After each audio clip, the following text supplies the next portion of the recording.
Hello, everybody. Uneducated economist. Notice that some people are watching my videos. Hey, thank you very much. If you're new to my channel, please subscribe and hit the like button. It really helps out with spreading the word around. So I put out a couple of videos that I got a good response on, as saying the housing market is over. And I've had a few people come to me, not so much on YouTube, but just in general, just kind of come to me and talk to me. And they said, hey, I think you're a little off. The housing market's just in a little lull. I don't think so. I know sales are gone down, and you can tell by this chart here, this one, right? It's the ticker symbol wood, right? And this follows the global ETFs, global timber and forestry, and they put it together in an ETF. Now look at that. Look at that spot right there. You see that? Look at that drop. And the continuous trend for the last, 4 or 5 months now. Okay? Sales are going down, right? We are not doing as much lumber. We are not selling as many house packages. Inventory is starting to build. Interest rates are starting to rise.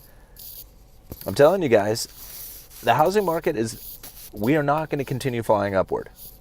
It's done, right? If you intend on buying a house and then flipping it to the greater fool later on, that ain't going to happen. You might find an area, you might be in a location, you might be able to paint the house and get it. But the easy money is gone. Okay, guys? Easy money is gone.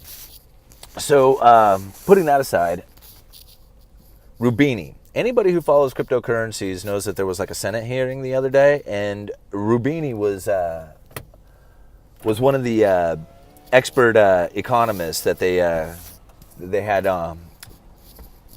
talking about. He was like the counterpoint to cryptocurrencies. And of course, all the same stuff. It's a fraud, it's a sham, doesn't really exist, isn't viable. But he said something that was very interesting. Okay, this guy who absolutely hates cryptocurrencies, doesn't find them to be a viable option for currencies, doesn't think they're going to have any potential to a future, said something very, very interesting. He said 99% of these things will be worth zero. 99% of them. That means 1%. 1% is going to do very well. 1% won't be worth zero. Now, there's about 2,000 cryptocurrencies out there. I mean, there's probably a hell of a lot more than that. But there's 2,000 cryptocurrencies out there. And 1% would mean there's about 20 cryptos out there that are going to be viable currencies. If you listen to anybody in the crypto blogosphere out there, they will tell you that there's probably most of these coins are scams, and there'll probably only be about 20 of them that are decent. Everybody's in agreement on this, even the naysayers, all right?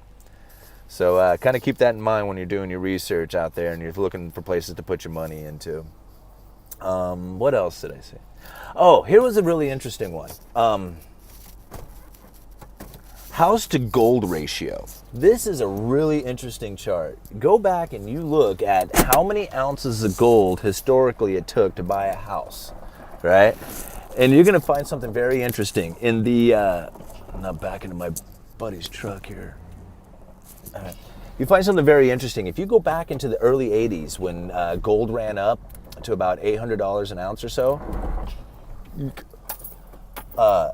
you would find that it would take about 100 ounces of gold to buy a house at a median house price, right? And then again, in like 2011, when gold ran up to around 1900, it took about 150 ounces of gold to buy a house.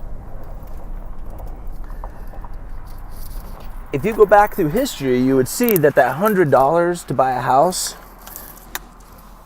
or 100 ounces to buy a house, that was kind of an occurrence. It has happened in the past. So just kind of doing some gold to silver ratios, because right now silver to gold ratio is like 82 to 1, right? You can buy 82 ounces of silver for every 1 ounce of gold, but yet it comes out of the ground at a 10 to 1 ratio, right? Historically valued, it almost always had traded at 10 to 1 to 20 to 1, right?